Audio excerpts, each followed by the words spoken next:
Hello, everyone. Welcome to the Newsbrowse News broadcast. Prime Minister Mark Carney is scheduled to travel to New York City on Wednesday and Thursday to engage with prominent business leaders and actively seek increased investment in Canada.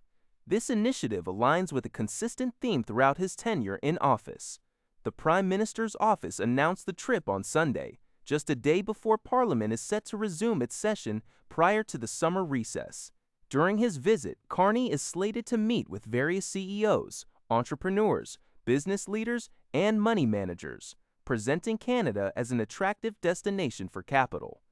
This comes merely weeks before the mandatory review period for the Canada-United States-Mexico Agreement on Free Trade, a time when Canada is navigating a trade dispute with the U.S. due to tariffs. Furthermore, the Prime Minister is expected to deliver a speech at the Economic Club of New York on Thursday, where he will elaborate on Canada's new economic strategy and provide an update on its implementation and progress. This report is from the Canadian Press. A jury in Western Newfoundland has found Dean Penny guilty of first-degree murder in the disappearance of his estranged wife, Jennifer Hillier-Penny. The Canadian Press reports.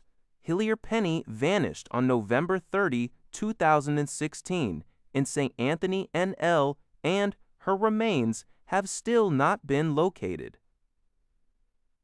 Adam Palmer stated that the extensive investigation, which led to Penny's charge in late 2023, involved approximately 100 officers and staff.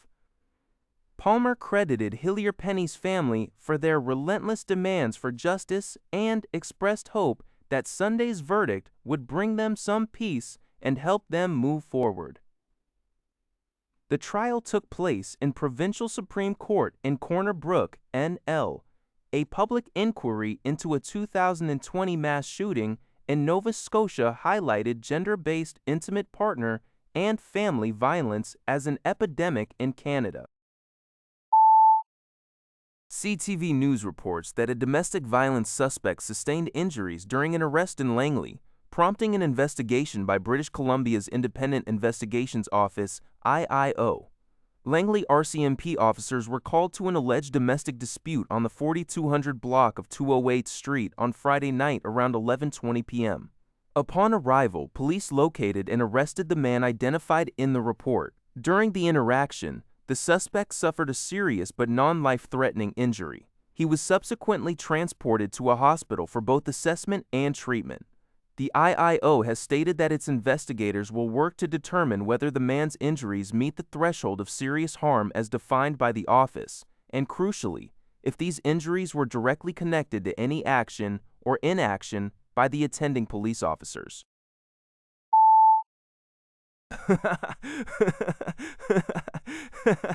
According to a new Abacus data poll published Sunday and reported by City News Everywhere, the proportion of Canadians who believe the country is heading in the right direction has reached its highest point since 2017, at 47%. In contrast, 39% feel Canada is on the wrong track. The survey also highlights a significant global contrast, with 76% of Canadians believing the rest of the world is moving in the wrong direction, a figure that rises to 80% concerning the United States. Pollster David Coletto attributes this sentiment to Canadians viewing their country as a stabilizing force amidst global turbulence. While affordability remains a top concern, Canadians are not primarily blaming the federal government, led by Prime Minister Mark Carney, but rather international conflicts and events. This optimism has notably boosted the Carney Liberal government's support, with 47% of respondents indicating they would vote Liberal in an election compared to 35% for the Conservatives. The Liberals enjoy majority support across Atlantic Canada, Quebec, Ontario, and BC, while the Conservatives lead in the Prairie provinces. The NDP polled at 8%, the Bloc Québécois at 6%, and the Green Party at 2%. The survey was conducted from May 14 to 20, 2026, with 1,920 respondents, carrying a margin of error of 2.23%, 19 times out of 20. Dozens of Burnaby, BC, residents gathered in a local park to protest the provincial government's decision to cancel a construction contract for the Burnaby Hospital expansion project. CTV News reports, Phase 2 of the project was slated to add 160 beds in a cancer care center, but it was put on hold as the province faces a projected $13.3 billion deficit. Protesters voiced deep frustration, noting that Burnaby, as the third largest city in BC, lacks a fully functioning modern hospital, forcing many to seek care in other cities. David C.A. of the Burnaby Neighborhood Watch highlighted the low ratio of 0.58 beds per 1,000 residents and expressed concerns about wasted taxpayer money if a new contractor has to start from scratch. While Premier David Eby stated the project is repaced and not dead, opposition MLA Misty Van Popta argues that canceling contracts without a restart date effectively means the project is canceled, returning it to a mere concept. That's all for this video.